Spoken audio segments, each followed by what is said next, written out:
He also insulted all Africans. I think they forgot to say thank you to us. It's not a big deal. It will come with time. There is a part that caught my attention where he talked about ingratitude. Gratitude, I am well aware, is a non-transmissible disease to humans. He is human. Our ingratitude is not transmissible to him. This is how this gentleman sees Africa, sees Africans. We are not human. In his eyes, I think that if he is not an atheist and he prays, every morning when he wakes up and prays, he should also pray to the Africans. Because it is thanks to our ancestors that there is a France today. He should pray to us.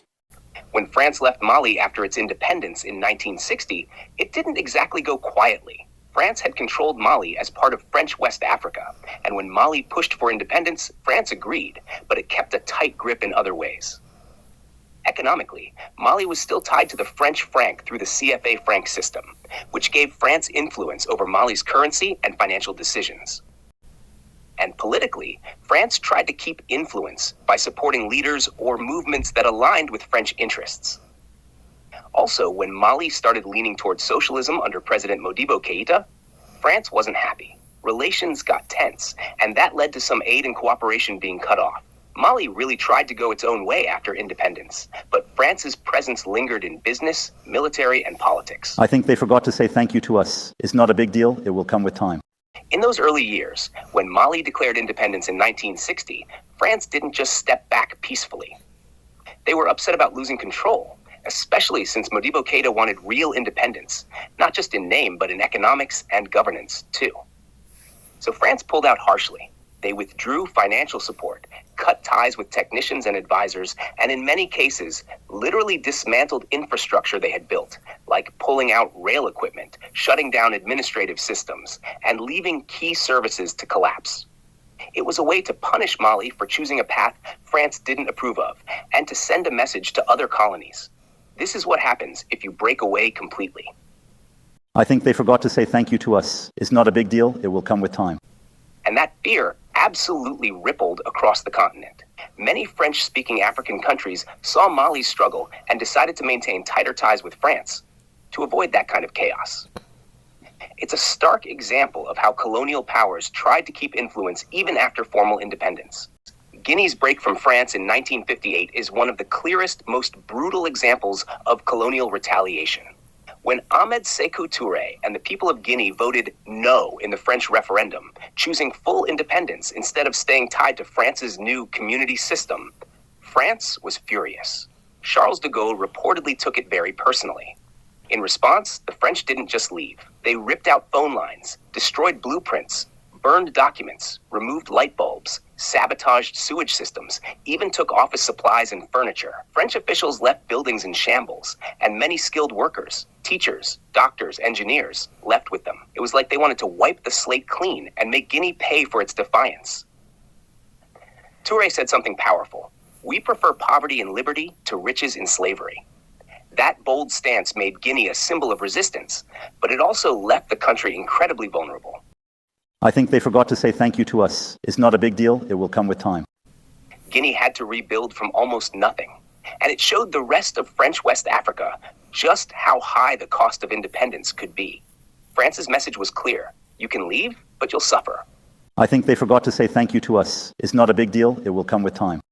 There's strong suspicion and widespread belief, especially among many Africans and historians, that France had a hand in the downfall or death of leaders like Modibo Keïta of Mali and Sékou Touré of Guinea. But officially, it's not something France ever admitted to. Let's start with Modibo Keïta. After leading Mali to independence and pushing a socialist anti-colonial path, he was overthrown in a military coup in 1968. That coup was led by Moussa Traoré, and while there's no formal record proving France orchestrated it, many believe they supported or encouraged it behind the scenes. Keïta was jailed, and years later he died in prison under suspicious circumstances, likely poisoned. Many believe that was tied to his refusal to fall in line with French interests. As for Sékou Touré in Guinea, he stayed in power until 1984, when he died suddenly in a hospital in the US after surgery. His death was officially listed as natural, but given the history, Guinea's defiance, the intense strain with France, and Touré's own warning that Western powers wanted him gone, many suspected foul play. I think they forgot to say thank you to us. It's not a big deal. It will come with time.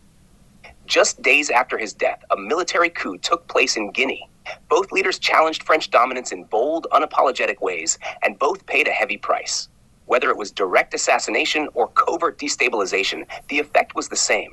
It sent a chilling message to others who tried to walk the same path. I think they forgot to say thank you to us. It's not a big deal. It will come with time.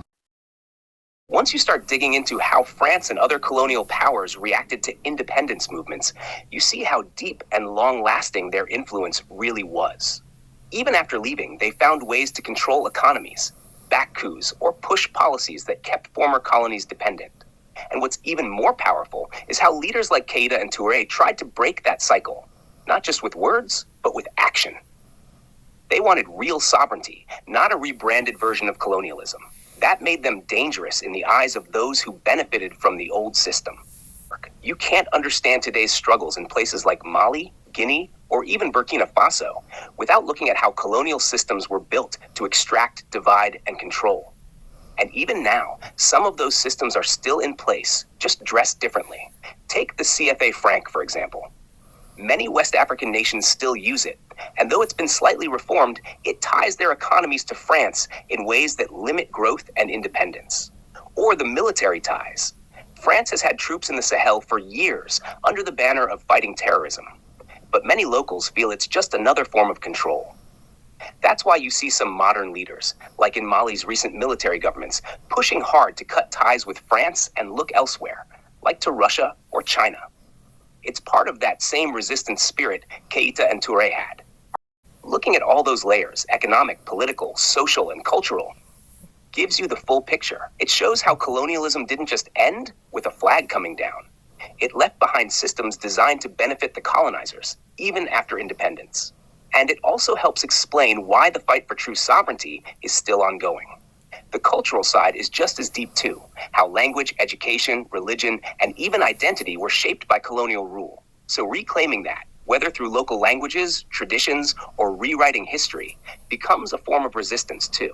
So many people still don't know the full story, or how much these legacies shape the present. I think they forgot to say thank you to us. It's not a big deal. It will come with time.